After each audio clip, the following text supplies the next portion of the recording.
Well, I was hoping Jose Padilla would be here to ask a question. The administration always loves to go all the way up to the Supreme Court whenever they can. Officials go down there to kind of bring down the temperature in communities when there is chaos.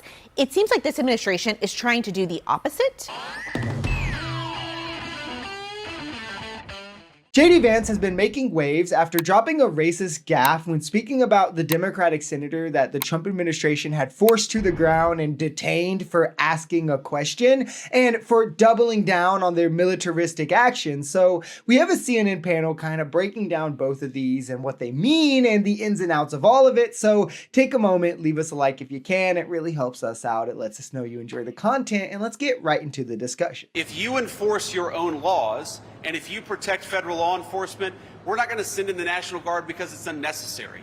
But if you let violent rioters burn great American cities to the ground, then of course we're going to send federal law enforcement in to protect the people the president was elected to protect. So you have J.D. Vance, who has become one of the president's really top allies, somebody he talks to. They had lunch, I believe, either this week or last week. They have it pretty frequently, going to L.A. basically to meet with the FBI and other agents on the ground to just kind of get a sense of what's been happening, even though the national spotlight is not necessarily on them as much as it was, say, a week and a half ago. Yeah, I mean, the problem with what he's saying is that it just doesn't line up with the facts we know on the ground, right? Where this was contained to 0.02% of the city. It was overwhelmingly peaceful. Each of the LAPD, the mayor, and the governor said they had the situation under control and didn't need assistance, where it seems like the bad apples were swiftly arrested. Mind you, this was like 50 people prior to National Guard getting swooped in. 50 people have been arrested in a protest of thousands. But like, yeah, guys, they did it because the people needed and the city was out of control. Like,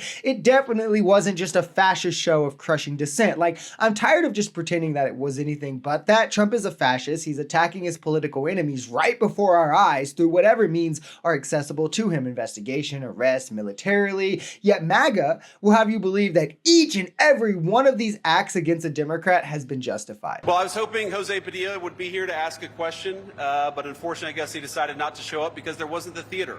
And that's all it is. You know, I think everybody realizes that's what this is. It's pure political theater. California's Governor Gavin Newsom immediately firing back on social media, calling him Jose Padilla is not an accident, the governor said.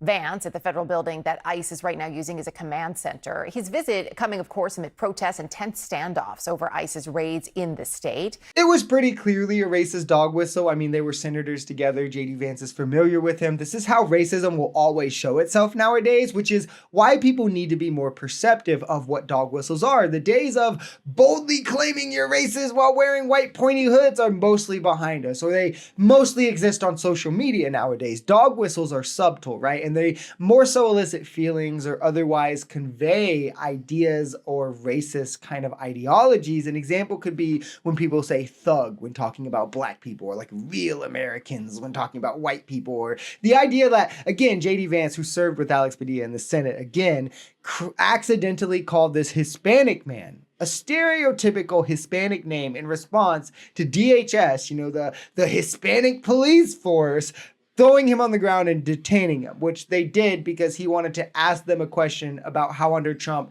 they've been targeting Hispanic people. Like, it's just ridiculous on its face. And now you can't go on Twitter without all of MAGA defending this, telling liberals to cry about it more, calling the Senator Jose, doubling down on it. Like, these people, there's no line for them. And obviously, the administration always loves to go all the way up to the Supreme Court whenever they can. And so we'll see what happens there. But what I'll say is that more broadly, the administration doesn't have a great track record overall when it comes to their, challenging their various actions, et cetera.